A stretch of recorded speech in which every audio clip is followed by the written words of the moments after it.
Oke, bismillahirrahmanirrahim. Assalamualaikum warahmatullahi wabarakatuh. Izin memperkenalkan diri. Nama saya Noval Nur Fauzi dengan NIM 3411191080. Di sini saya akan mempresentasikan hasil kerja praktikum saya di mata kuliah Praktikum Teori Game mengenai praktikum di modul 56 yaitu mengenai modul UTS. Oke, di sini saya akan mencoba untuk mendisplaykan terlebih dahulu gameplay dari game yang sudah saya buat. Dan di sini bisa kita lihat itu terdapat skor. Di sini ada skor, di sini ada time, di sini ada coin dash, di sini ada start yang merupakan button yang nantinya bisa kita klik dan akan memulai dari game yang akan kita mainkan. Di sini terdapat karakter yang bisa bergerak dari ke berbagai arah. Lalu dari goals dari game ini yaitu kita harus mendapatkan koin sebanyak-banyaknya agar kita tidak kehabisan waktu sehingga kita dapat melanjutkan permainannya. Jadi misinya yaitu kita harus mendapatkan koinnya sebelum waktu habis, lalu kita mendapatkan waktu tambahan sehingga kita dapat memainkan game itu terus-menerus. Lalu game ini bisa selesai apabila kondisi yang pertama yaitu kehabisan waktu dan kondisi kedua yaitu menyentuh kaktus ini. Itu merupakan game menandakan game selesai. Lalu bagaimana game ini dapat berjalan dan bagaimana game ini dapat terbentuk? Bagaimana logika-logika yang dapat terbentuk di sini? Di sini saya akan mencoba menjelaskan mengenai player terlebih dahulu dan di sini saya akan menjelaskan bagian 2D-nya terlebih dahulu. Oke, di sini ada node yang merupakan area 2D yang dinamakan player dan di player ini terdapat child node yang berupa animated sprite dan juga collision shape. Yang di sini yang dimana animated sprite ini merupakan berisikan karakter yang berisikan berbagai pengkondisian. Di sini ada kondisi heart, di sini ada idle, di sini ada run. Yang dimana animated sprite ini dijalankan selama 8 fps. Ya kurang lebih seperti itu di player ini. Lalu fungsi dari collision shape ini yaitu berfungsi agar karakter tidak bertumbukan dengan objek yang lain yang ada di screen dari game ini. Sehingga collision shape ini sangat membantu untuk hal tersebut. Lalu di dalam script di sini dapat terlihat bahwa ada signal pickup dan juga signal heart. Di sini nanti akan kita bahas lebih lanjut di scene main. Lalu di sini ada get input yang merupakan get input ini berfungsi agar karakter bisa bergerak oleh user. Karakter bisa digerakkan oleh user. Di sini terdapat UI left, UI right, UI up, UI down yang dimana ini itu merupakan toggle atau keyword yang bisa kita klik, yang bisa kita tekan agar kita bisa menggerakkan karakter di game yang kita mainkan.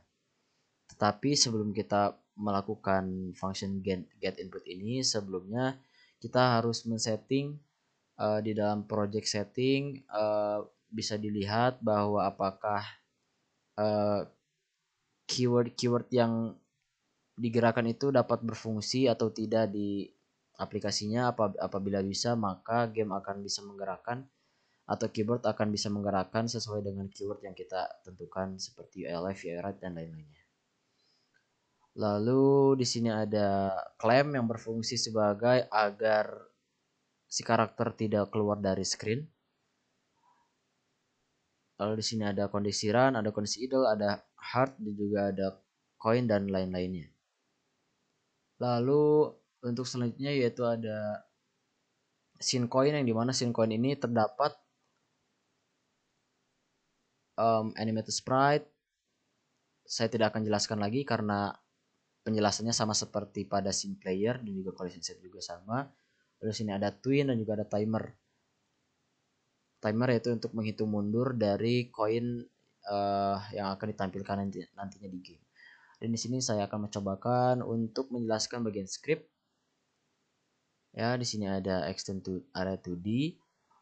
Lalu di sini ada function pickup yang dimana function pickup ini berfungsi agar si karakter bisa mengambil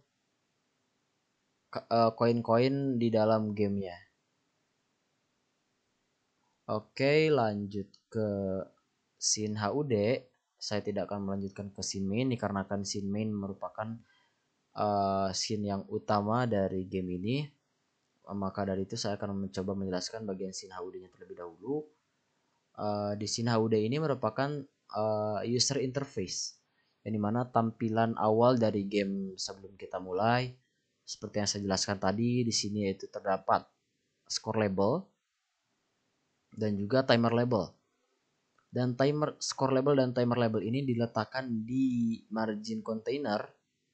Lalu margin container ini diletakkan di layout bagian top right agar terletak di bagian paling atas di screen game yang kita mainkan nantinya.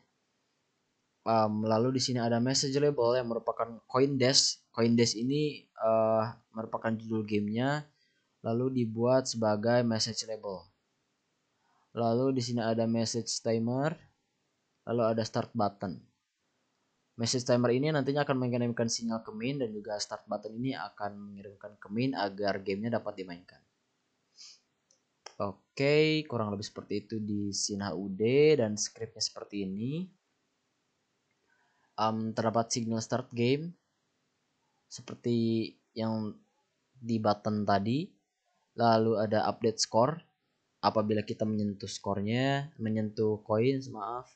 Lalu ada update timer berdasarkan pengkondisian yang ada. Lalu ada show message, ada on message timer timeout, lalu ada start button press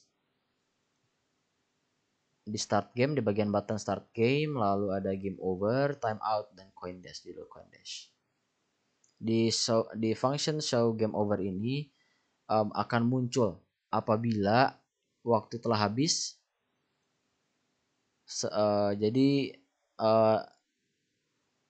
dalam game over ini akan bergantian di dalam message label coin dash.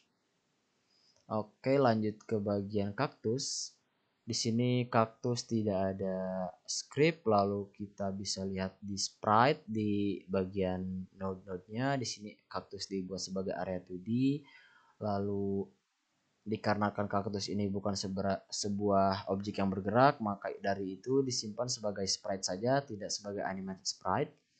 Lalu ada collision shape 2D yang berfungsi seperti yang saya telah jelaskan sebelumnya di scene player.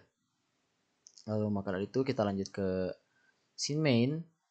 Lalu kita lihat di script. Di sini ada variable level, score, time left, screen size, dan playing sama dengan false.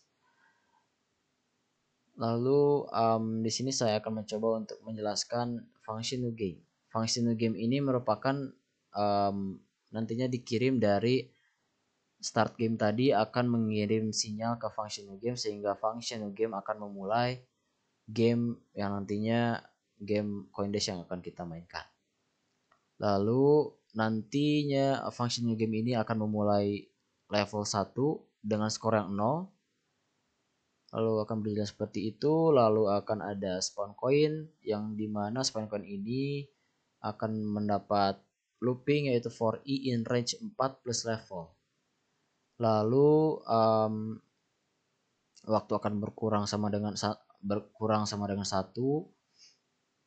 Lalu game over apabila game timer stop, dan juga player die. Oke, mungkin kurang lebih itu yang bisa saya sampaikan di hasil kerja praktikum saya di game CoinDash ini. Kurang lebihnya mohon dimaafkan. Saya Nova undur diri. Wassalamualaikum warahmatullahi wabarakatuh. Terima kasih.